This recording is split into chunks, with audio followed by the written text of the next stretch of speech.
The date is currently the 30th of January, and having used the van for a few trips around the UK and Europe last year, there are a few things which are starting to get on my nerves and a few small interior upgrades which need to be made ready for a summer full of camping this year. And with the summer plans starting to be created, now is the perfect time to make these interior upgrades to the van. So, a little bit of context. This is my VW Transporter which I bought 2 years ago, and I have slowly been converting it into a camper van designed for weekends away mountain biking and odd trips into Europe every so often. And last summer was the first proper time I used this camper van in its current state it's in, and the main trip being a long drive down to sunny Morzine for a week of sleeping in car parks, mountain biking and washing in waterfalls with my mates, and I had an amazing time. And all in all, the van performed faultlessly. It was great on the drive down, super comfy to sleep in, and just a really nice vehicle to spend a good chunk of time in. But by the end of the week, there were a few things which started to get on my nerves, and having driven the van in its current state for the last 6 months, there are a few things which are really starting to irritate me and a few upgrades which need to be made as soon as possible. And the first thing to sort is a rattle coming from this bloody fridge. Last June, I started building a kitchen for the van and needed to build something super small for the space constraints, and this is the wonderful concoction of wood which I managed to create. In reality, the kitchen works excellently, but from an aesthetics point of view, I'm really not too happy with it. A lot of the cuts aren't my best, and it was all very much just screw it together and hope for the best. And there are a few reasons for that. The first one being that I was under quite a strict time constraint to get the van done ready for Morzine, and I didn't plan it properly. I created a quick CAD drawing, but there was no measurements, no dimensions. I just hoped for the best and winged it. And due to that, there is one key factor which is causing me quite a few issues, and that being the fridge. I'll hold my hands up and admit, when I was fitting the fridge, I didn't read any instructions or follow a guide. All I did was plonk it in the gap, wire it up, and create some wooden features around it just to hold it in place and hope that this would keep it secure while driving. And it's kept it pretty secure, but every time I go over a bump, there is an annoying little rattle as it moves slightly in the framework, and on UK roads at the minute, I go over a bump every 10 centimetres of driving.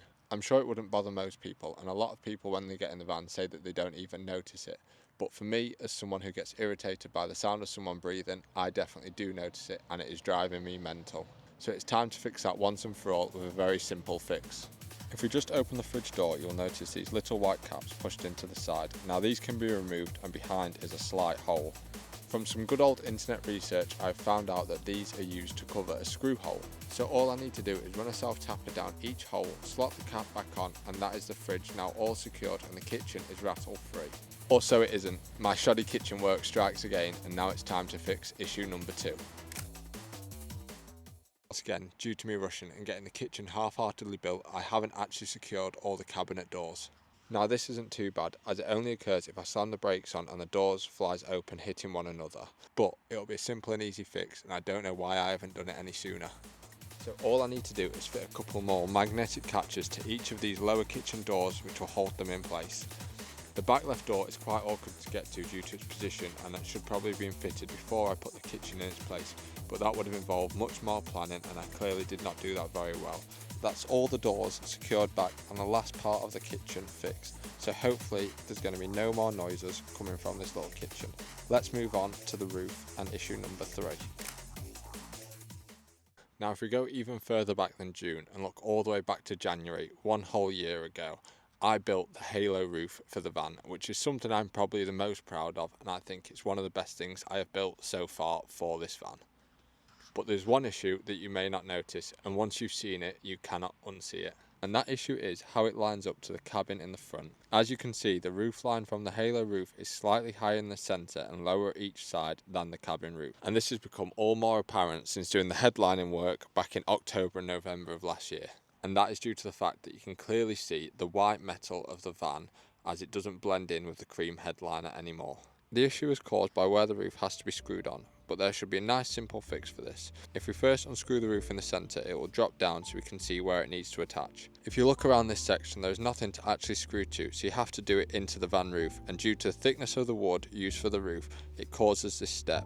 This is the same either side as it hangs down, as it's not actually screwed up. In order to fix this, I've made 4 bits of ply and I'm going to bond them to the roof so it creates a step which allows me to screw the roof to this and keeps it a set distance away from the roof, making it all in line. I've bonded these to the roof with Sikaflex as it holds the solar panel on pretty well and I had some left, so I may as well not waste it. I can then just run the self-tappers back into the wood, line it up best I can, and that's it all done. Looking much better now, and I can't see a glimpse of white metal as I lay in bed, which is always a winner. Now that the roof line is all sorted, we can get this cab curtain refitted. So I moved the cab curtain when I was doing the headliner in the front of the van. I've been waiting to get this roof line sorted before I refit it. So now we're all done on that side, we can get this refitted. And I've quite missed having a curtain in the cab. It definitely helps with privacy because I can easily shut off the back section if I need to get changed after a bike ride or if I just want a bit of privacy when I'm chilling in there. So it'll be very welcomed when it's refit. It's so easy to fit. All I need to do is use 4 screws, screw it back into the roof, and that's it. All fitted and working just as before. I have also fitted 2 little poppers onto each of the B-pillar trims which just hold the curtain in place so it doesn't move around when driving. And now let's move on to issue number 5 and the final issue.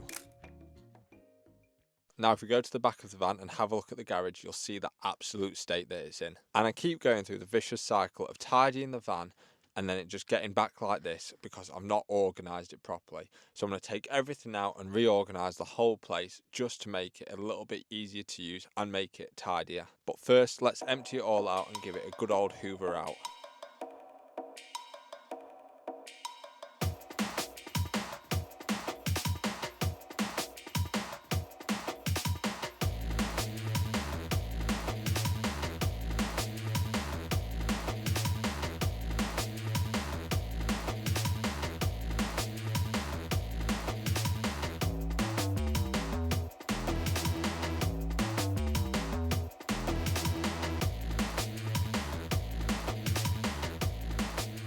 Now it's all clean, the first thing which I wanted to create is a makeshift coat hanger to hang all my riding jackets from because these end up just getting thrown in the back and left there, so it'd be nice to be able to hang them up from somewhere.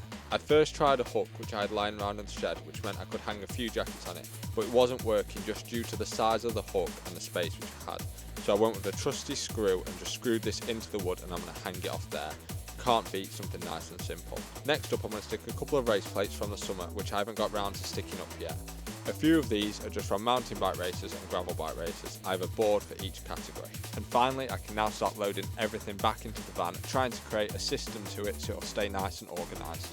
I started off with walking boots and riding shoes. The shelves on the left hand side are going to be where I store all my shoes and my bag, so it's just easy to grab and can keep it nice and organised. I'm going to put my riding shoes on the top shelf and walking boots on the bottom shelf just to keep them separate. Next I move on to all my tools, which is stored next to the jet wash in a little toolbox. I always take tools out of here and never put them back, so I really need to get into the habit of tidying it back up once I've done stuff on the bike. And finally I can put the last couple of things in which will make everything stored away, and that's just stuff like bungee cords and cleaning brushes for when I'm washing the bike in the van. I did also notice that the light above the toolbox was hanging down, so I've re-stuck this back up so hopefully it won't fall down again. And with all that done, the garage is now super tidy and all sorted, and hopefully it's going to stay like this, but I very much doubt it. One race weekend later and I'll just throw everything back in there. And I think that's about it for little things which annoy me on the van. I'm sure in 6 months' time there's going to be another list of all stuff which is driving me mental. But for now, the van is all sorted, and thank you very much for watching. I hope you've enjoyed the video, and if you have, please drop a like and subscribe. It helps the channel out massively and it'll keep pushing me to make more videos like this for you all. There are a couple more things which need to be done to get this van ready for a summer of camping, and you'll see those in the next video. I'll catch you then.